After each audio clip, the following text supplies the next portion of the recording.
Hi, I'm Randy Gage, and they've asked me to talk about the two most frequently asked questions I've gotten for the last 120 days. And they are this: Randy, why did you get back in the network marketing business? And question number two, of all the possible companies you could have joined, what made you decide to join Agel Enterprises? So let's begin with the first question. Why did I get back in the business? Well, to be honest, I never wanted to be out of the business. Frankly, 5 years ago, I was working as a distributor, growing a network, having the time of my life. I was excited. Bonus checks were going up. Leadership was coming in. Things were going amazing. And you know what happened? The company I was with went out of business.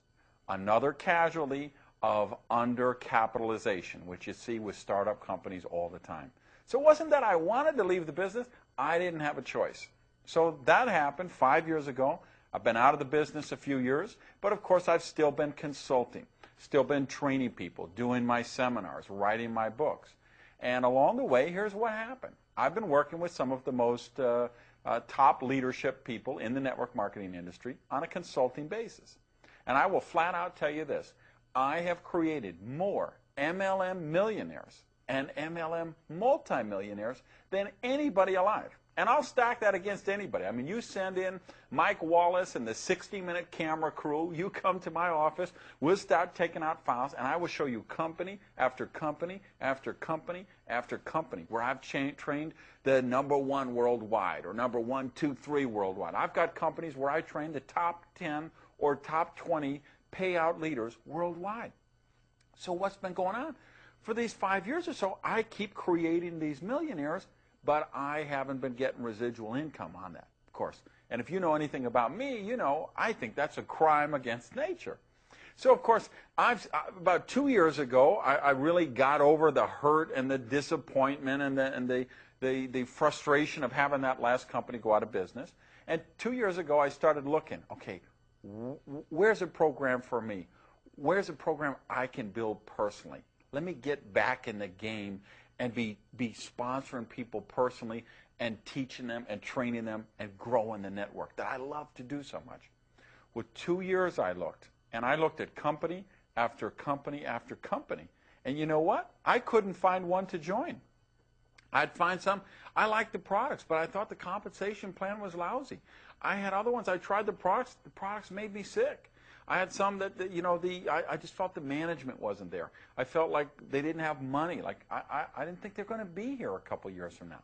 And I was looking for a situation where I could create wealth. Not just an income. I have an income. I'm a multimillionaire, okay? I didn't join the business again because I wanted to make $5,000 a month. You know, honestly, if I wanted to make $5 grand a month, I'd get a paper route, okay? I joined the business again because I wanted to create residual income cash flow machine, something to create dramatic legacy wealth. So what I was looking for was the company I thought would be the next billion-dollar company. So again, I tried this company, that company. I couldn't find all the factors right. 2 years this is going on. Got really serious the last 6 months or so, where I'm really sampling products and reviewing videos and looking at compensation plans. And I happened to bump into Eric Worre at a generic network marketing event where we were both speakers. He asked me what's going on. I said, Eric, you can't believe it. I'm actually looking for a program to build myself. Almost 2 years I'm doing this. I haven't found one. He starts to laugh. He says, Randy, I'm doing the same thing. I said, wait a minute, Eric, you just started a media company. I know you raised $8 million. You're CEO. Why would you be looking for a network business again? He said, Randy, even with the money I raised, even as a CEO, they could never afford to pay me what I could make back in the business as a distributor. And I've got a company out of Utah. I've been hearing a lot of buzz about it. I've taken some of my own money. I've hired an investigator. I've been doing my due diligence, and I'm checking it out.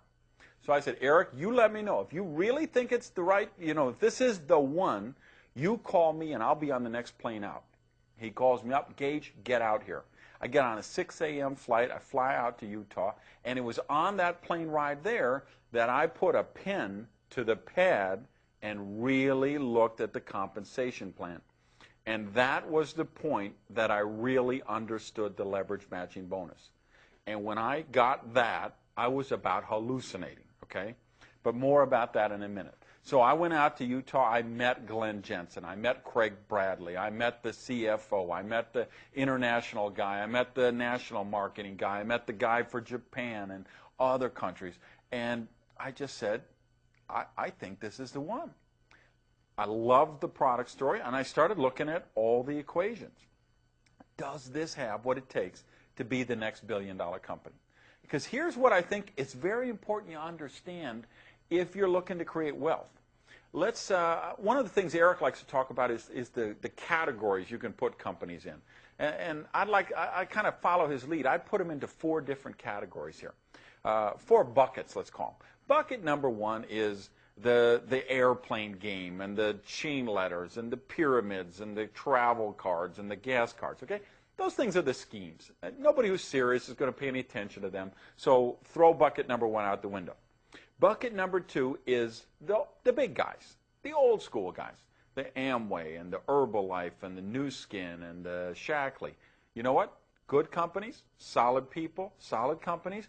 They've been around forever. I think they'll be around forever. I have nothing bad to say about those companies. However, I didn't join them myself personally. Why? Because I think in a mature company like that, I believe you can create an income, but you can't create wealth.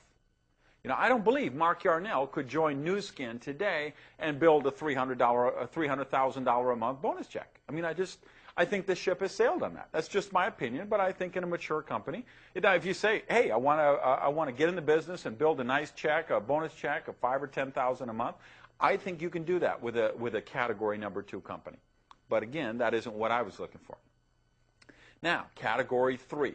This is the bucket of companies. They've been around a while. They might be here 10 years, 15 years, but they never really hit it big for whatever reason. And of course, they still tell their distributors, yeah, we're 12 years old and we haven't even hit exponential growth yet. But the truth is, they're not going to. If they were going to hit it, they would have done it already. Okay, company just doesn't languish around for 15 years and then all of a sudden hit exponential growth. That doesn't happen. So, and there's a million reasons why it doesn't happen. Maybe the products don't have traction, comp plan is not well, they don't have strong management, it's just the wrong product at the wrong time. I mean, there's just a gazillion reasons that could stop that from happening.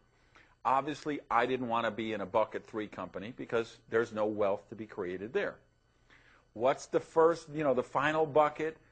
Category 4, that's the new company, the startup company that actually is going to hit that exponential growth curve and become the next billion-dollar company. Now, nobody's a fortune teller, nobody knows for sure, but there's clues. If you look at the companies that did make it, if you look at the firms that hit the exponential growth, there's certain criteria that have to be met. There's certain factors there, and that's what I looked for with Agel. That's what I found with Agel.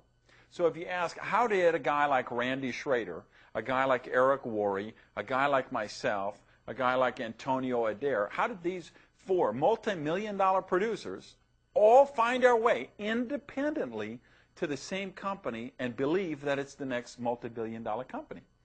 It's those criteria.